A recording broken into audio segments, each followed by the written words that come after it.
Okay, picture this. You have just found your absolute dream home. The inspection goes smoothly, your standard title search comes back totally clean, and you confidently close the deal. Awesome, right? Well, a few months later, you decide to remodel the kitchen, so you head down to the local building department. And that is when the clerk drops an absolute bombshell on you. The previous owner added a room extension 5 years ago without ever getting a final inspection. And now, you are on the hook for thousands of dollars in code compliance, or even worse, a forced demolition. So, let's jump right into this explainer where we are going to tackle one of the most massive, hidden financial traps in real estate: open permits.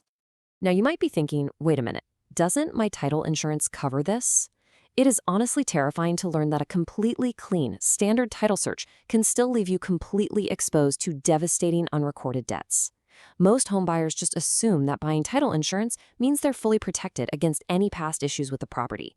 But if you actually read the fine print, which is usually buried right in the jacket of the owner's title insurance policy, you'll see that matters of zoning and unrecorded municipal claims are explicitly excluded, meaning your standard protection has a giant blind spot when it comes to the local city building department.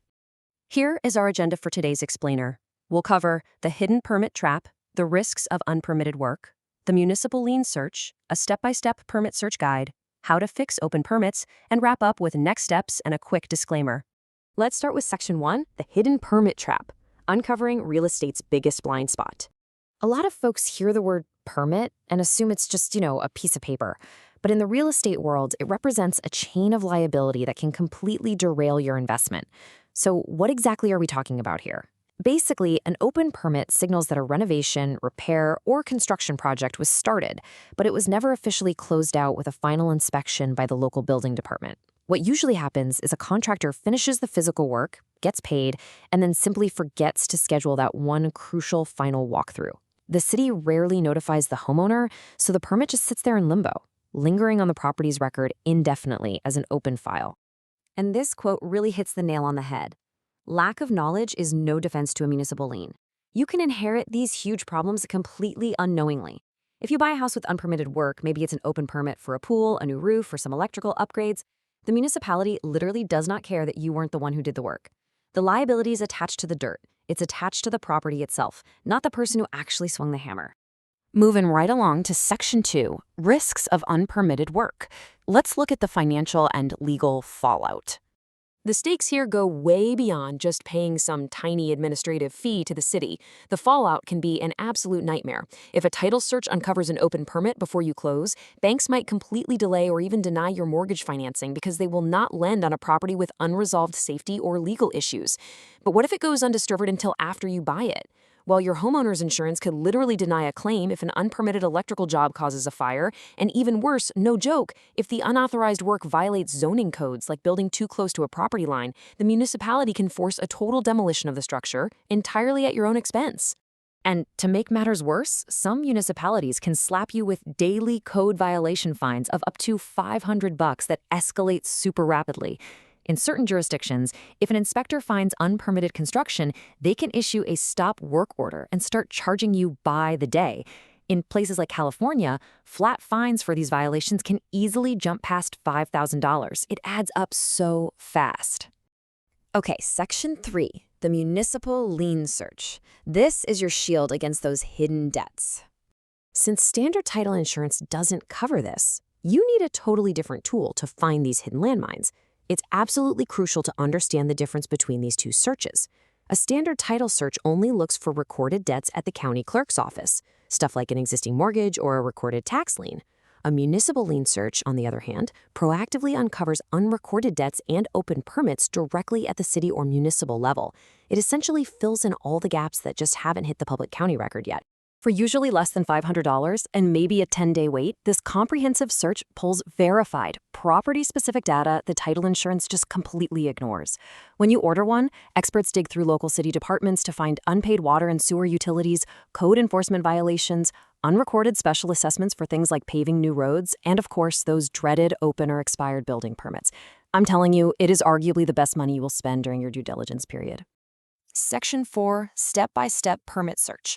Here is your tactical guide to finding these permits.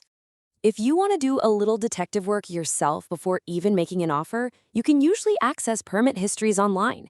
Here is the exact step-by-step protocol. First, you must start with the correct identifier. Actually, scratch that. Do not just type in the street address exactly how you would on Google Maps. Street spelling discrepancies cause massive database errors. You ideally want to use the 13-digit folio number or an assessor's parcel number, also known as an APN.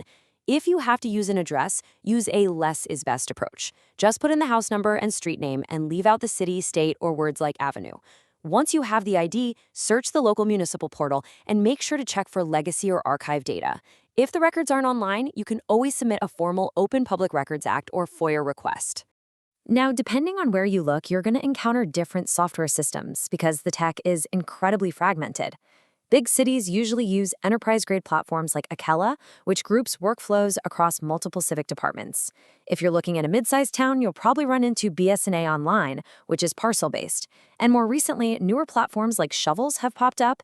They use API lookups to aggregate permit histories across various jurisdictions, making it way easier for real estate pros to spot unpermitted work fast.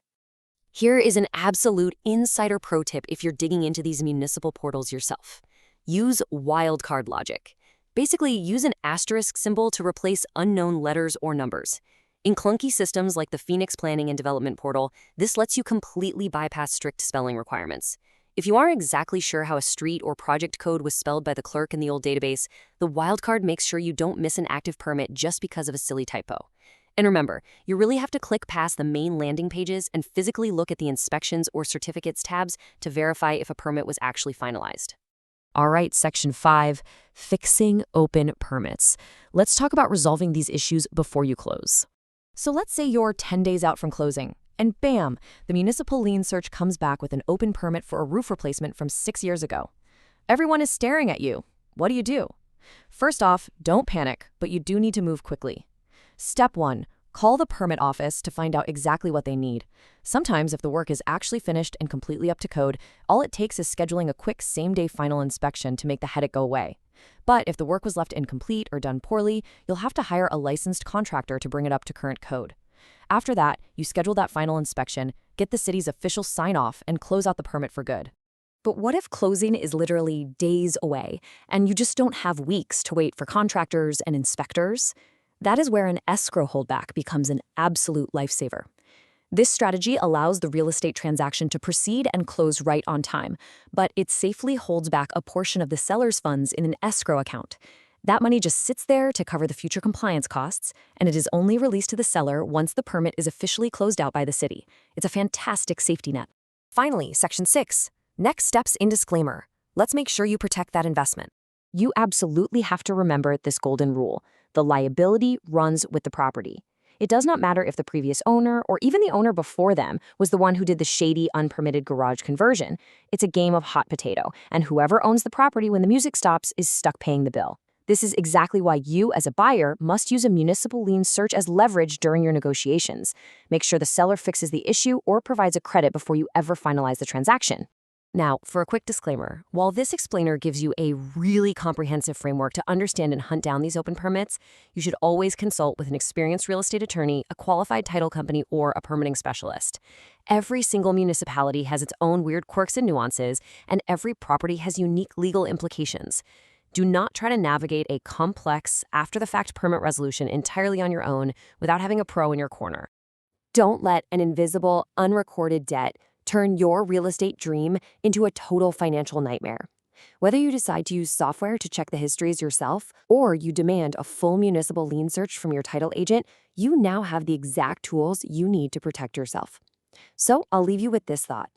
Knowing what you know now about the major limits of standard title insurance, will you ever close on a house without double-checking the local permit records?